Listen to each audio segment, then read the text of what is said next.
Good morning everyone.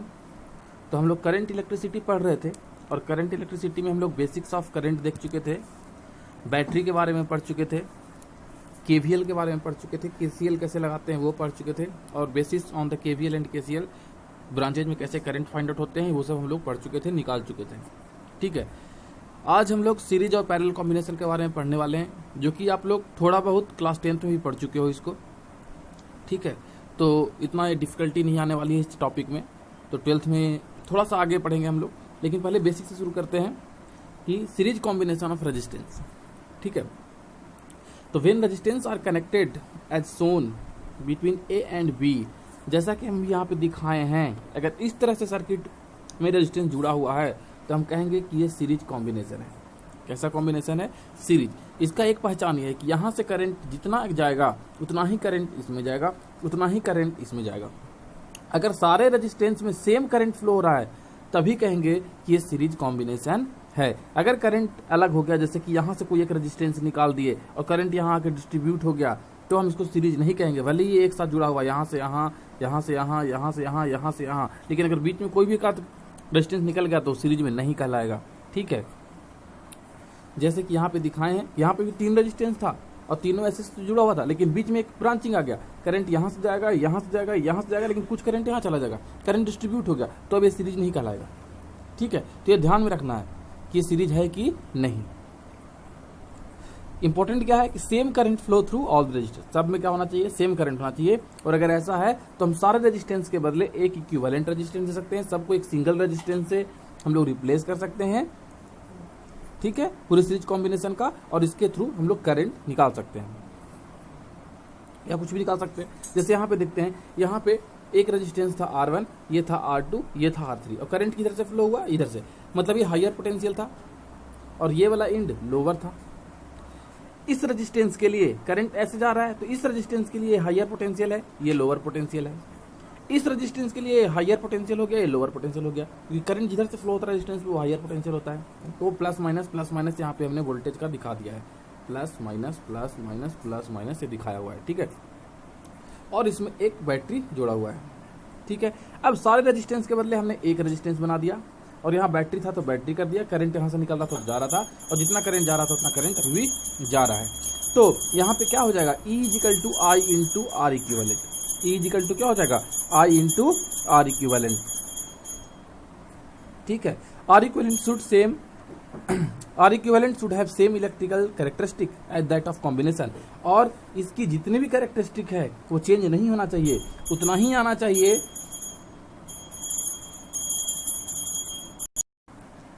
हाँ, तो उतना ही आना चाहिए जितना इसके पहले वाले में आ रहा था कैरेक्टरिस्टिक। ये सारे सिस्टम के साथ जो भी आ रहा था कैरेक्टरिस्टिक, वही कैरेक्टरिस्टिक इससे भी आना चाहिए अगर हम एक सिंगल रेजिस्टेंस में बाय कर दें। ऐसा नहीं कि इसमें कुछ अलग प्रॉपर्टी आ जाए, उसमें कुछ अलग प्रॉपर्टी था। ठीक है, तो देखते हैं हम लोग आगे। आपको पता है कि सारे पोटेंशियल का जो सम होता है वो किसी भी लूप में, वो केवीएल से हम लोग देख चुके थे कि वो 0 के बराबर होना चाहिए। मतलब कि इसका पोटेंशियल प्लस इसका पोटेंशियल प्लस इसका potential should be equal to 0 होना चाहिए। तो हमने यहाँ पे लिख दिया है V1 plus V2 plus V3। लेकिन कब? जब कुछ भी नहीं जुड़ा रहेगा तब। यहाँ पे बैटरी से जुड़ा हुआ है, तो यही जब सीरीज में होता है, जब एक इसमें होता है, सीरीज में जुड़ा होता है, तो ये जो वोल्टेज होता है, टोटल वोल्टेज, वो डिस्ट्रीब्यूट हो जाता है, कुछ यहाँ, कुछ यहाँ, कुछ यहाँ। तो मान लीजिए कि यहाँ 10 वोल्ट था, तो हो सकता है कि यहाँ 2 वोल्ट हो, यहाँ 3 वोल्ट हो, यहाँ 5 वोल्ट हो, कुछ ऐसा हो।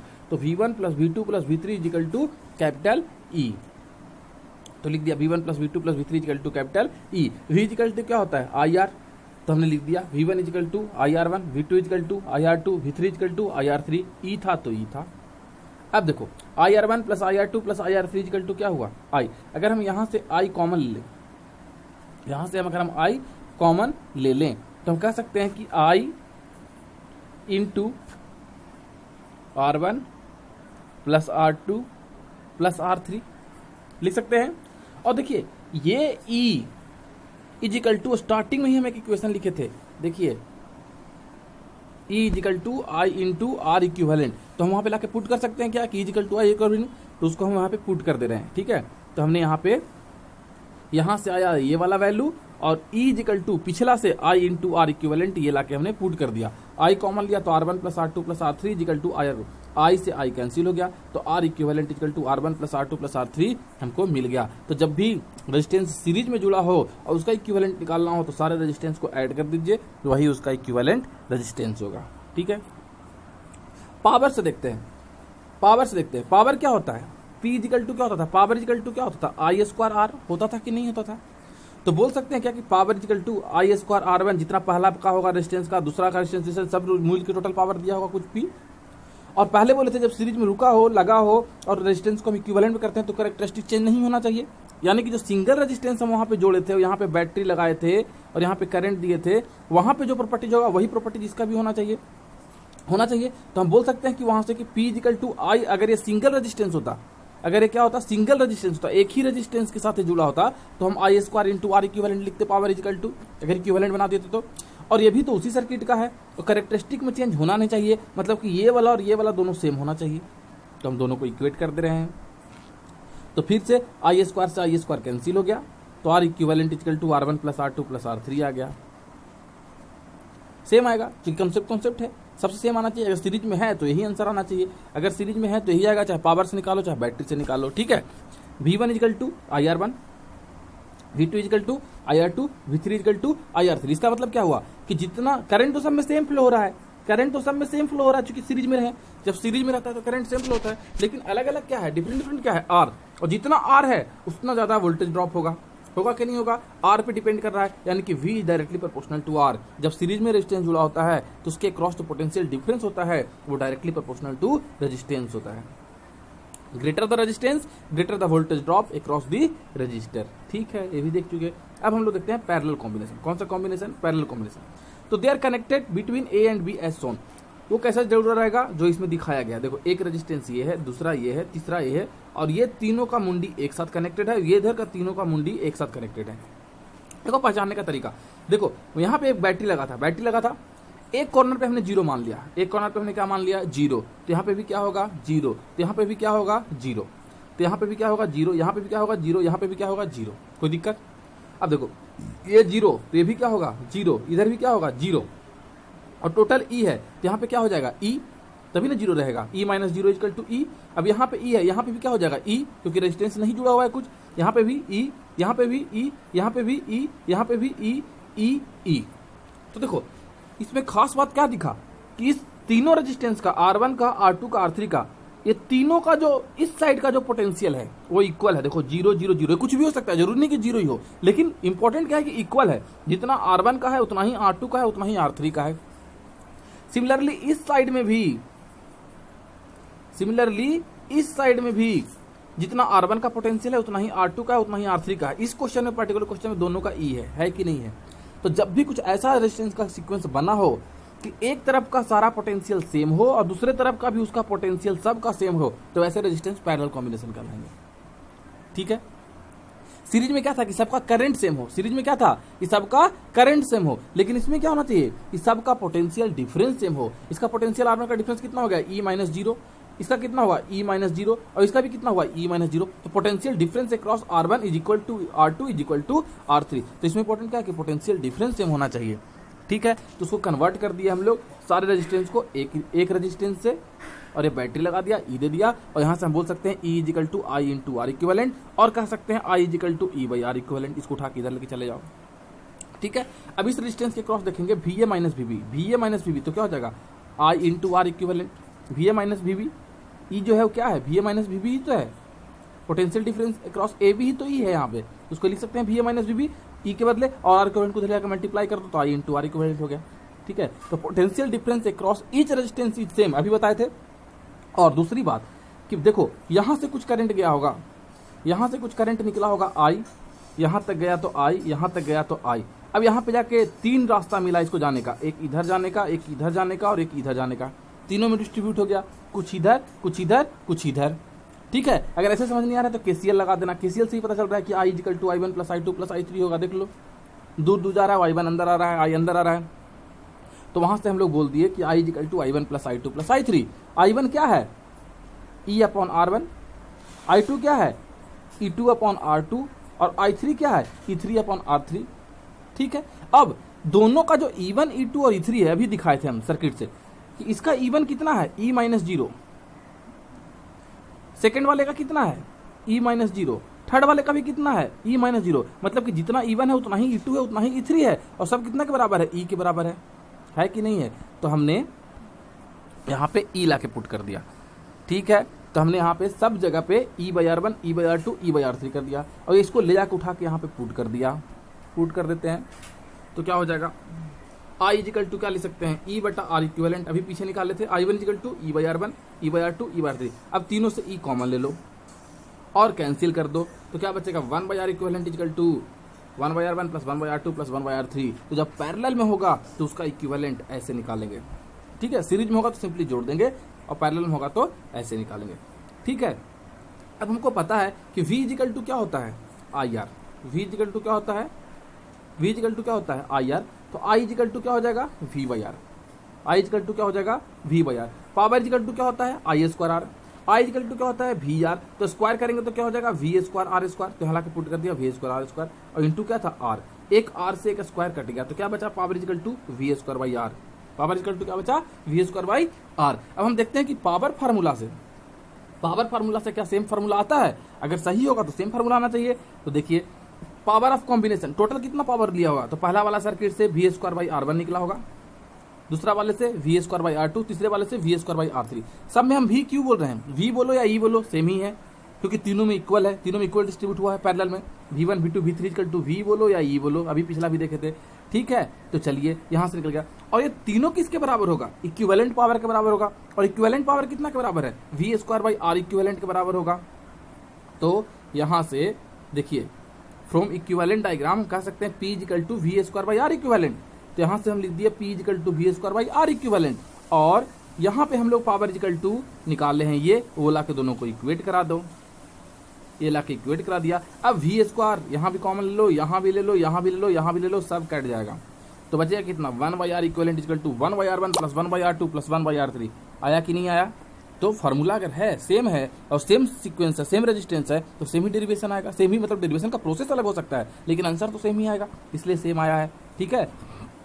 अब एक सर्किट देखते हैं और इसको सोल्व करने का देखते हैं कि कैसे सोल्व होगा, ठीक है।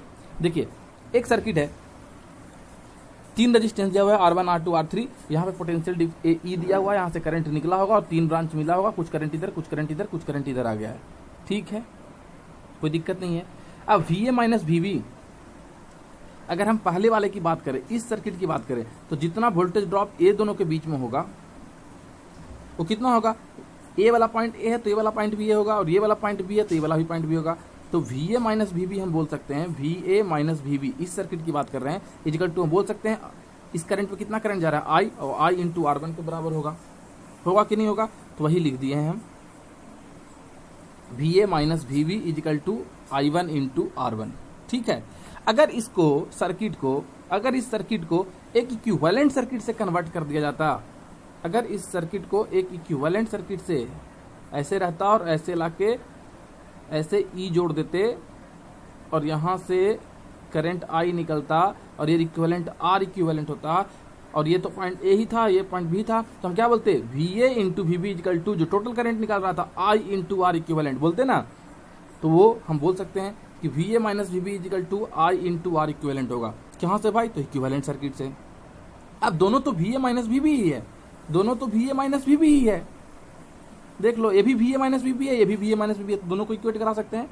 तो I1 R1 is equal to I into R equivalent हो गया। तो I1 इजिकल टू क्या हो जाएगा, I1 इजिकल टू I, ये बहुत इंपॉर्टेंट है, जब पैरेलल रूलर में रहता है कुछ ऐसा दो रेजिस्टेंस होगा तो कैसे सोल्व होगा। तो I1 इजिकल टू जो फर्स्ट सर्किट में जा रहा था वो कितना होगा, total current into R equivalent by R1, जिसमें निकालना है वो। तो I1 is equal to I into R equivalent into R1, मतलब कि अगर हमको I1 निकालना है, यहाँ से निकालना है I1, तो क्या करोगे, टोटल करंट निकाल लेना I ये वाला इंटू क्या करोगे, इस पूरे सर्किट का इक्विवेलेंट जो आएगा वो निकाल देंगे, और जिसमें निकालना है उससे डिवाइड कर देंगे। तो इस तरह से हम उसका करंट निकाल सकते हैं, ब्रांचिंग करंट निकाल सकते हैं। इससे हमको क्या पता चला कि I ऑफ किसी भी ब्रांच में निकालना हो, रेजिस्टेंस 1 में 2 में 3 में 4 में 5 में कुछ में, वो क्या है, देखो R इक्विवेलेंट तो फिक्स ही रहेगा हमेशा, टोटल करंट भी फिक्स ही रहेगा, चेंज सिर्फ क्या होगा, 1 में निकालना है कि 2 में निकालना है कि 3 में निकालना है। सो I किसी भी जो होगा वो इन्वर्सली प्रोपोर्शनल होगा उस वाले रेजिस्टेंस का। अगर I1 निकालना है तो वहाँ पे R1 होगा, I2 निकालना है तो R2 होगा, I3 निकालना है तो R3 होगा। और VA माइनस VB तो हमेशा V ही रहेगा, क्योंकि पैरेलल कॉम्बिनेशन था तो कोई लोड ही नहीं था। फॉर टू रेजिस्टेंस सिस्टम, देखो अगर दो रेजिस्टेंस लगा हो R1 और R2, दो पैरेलल में लगा हो R1 और R2, तो क्या हो जाएगा, हमको पता है क्या R इक्विवेलेंट इक्वल टू क्या होता है, 1/R1 प्लस 1/R2। इसको सोल्व करेंगे तो R इक्विवेलेंट क्या हुआ, R1R2 divided by R1 plus R2। ठीक है, सोल्व करने की बात है। अगर R1 और R2 की वैल्यू सेम हो, R1 is equal to R2 is equal to R हो, अगर दोनों रेजिस्टेंस की वैल्यू क्या हो, सेम हो, तो क्या हो जाएगा, देखो R1 इंटू R2 को लिख सकते हैं, R1 के बदले भी R है, R1 के बदले भी R है, R2 के बदले भी R है, तो R into R divided by R1 plus R2, R plus R, तो क्या हो जाएगा R स्क्वायर बाई 2R, तो ये R से R कट जाएगा, तो कितना आंसर जाएगा R बाई 2। तो जब दो रेजिस्टेंस जुड़ा हो और दोनों रेजिस्टेंस का वैल्यू क्या हो, सेम हो, तो R इक्विवेलेंट कितना होता है, R बाई 2। सिर्फ दो ही के लिए नहीं, अगर 3 रेजिस्टेंस होगा तो R बाई 3, 4 रेजिस्टेंस पैरेलल में होंगे तो R बाई 4, 6 रेजिस्टेंस होंगे तो R बाई 6, इस तरह से हम लोग लिख सकते हैं। ठीक है, note R equivalent of parallel resistance is always, remember this, R equivalent of parallel resistance is always smaller than the smallest resistance of combination। ये बोल रहा है कि अगर मान लीजिए कि यहाँ पे बहुत सारे कॉम्बिनेशन हो, दो रेजिस्टेंस ये हो गया, या मान लीजिए कि ये 3 हो गया, ये इधर से मान लेते हैं कि 4 हो गया, R1 R2 R3 R4 कुछ भी हो, मिनिमम 2 रहेगा तभी तो पैरेलल में होगा। 2 से ज्यादा, 2 हो या 2 से ज्यादा हो, दोनों के लिए हम बात कर रहे हैं, या तो 2 रेजिस्टेंस पैरेलल में जुड़े हो या 2 से ज्यादा जुड़े हो, तो उसका जो इक्विवेलेंट आएगा, बोला R equivalent of parallel resistance is always smaller than the smallest value of resistance. मतलब कि ये 4 सर्किट में, इसमें 4 हम जोड़े थे समझाने के लिए, R1 R2 R3 R4, तो जो सबसे रेजिस्टेंस होगा R1 R2 R3 R4, जैसे मान लिया कि ये 4 ओम का था, ये 2 ओम का था, ये 3 ओम का था, ये 5 ओम का था, तो सबसे छोटा कितना हुआ 2 ओम। तो जो R इक्विवेलेंट आएगा वो 2 से भी छोटा आएगा। तो ये क्रॉस चेक कर सकते हैं आप कि पैरेलल में अगर बहुत सारा रेजिस्टेंस जुड़ा हो और आप R इक्विवेलेंट निकाल रहे हैं तो सही हो रहा है कि गलत हो रहा है, थोड़ा सा तो आइडिया मिल जाएगा। तो पहचान लीजिएगा कि सबसे पहले कि जितने भी रेजिस्टेंस दिए हुए हैं पैरेलल में, उसमें सबसे छोटा वैल्यू कौन है, उससे कम आंसर आना चाहिए आपका R इक्विवेलेंट, उससे छोटा आना चाहिए। ठीक है, अब एक क्वेश्चन है, ठीक है, यहाँ पे हम लोग इसको आज स्टॉप करते हैं और इसके बाद एक मस्त प्रॉब्लम है, वो प्रॉब्लम हम लोग करेंगे। बहुत सारे प्रॉब्लम है, ठीक है, तो हम लोग यहाँ से प्रॉब्लम करेंगे। अगले पार्ट में हम लोग 3-4 न्यूमेरिकल देखेंगे इस पे, सीरीज पैरेलल पे, और उसके बाद फिर आगे का देखेंगे। थैंक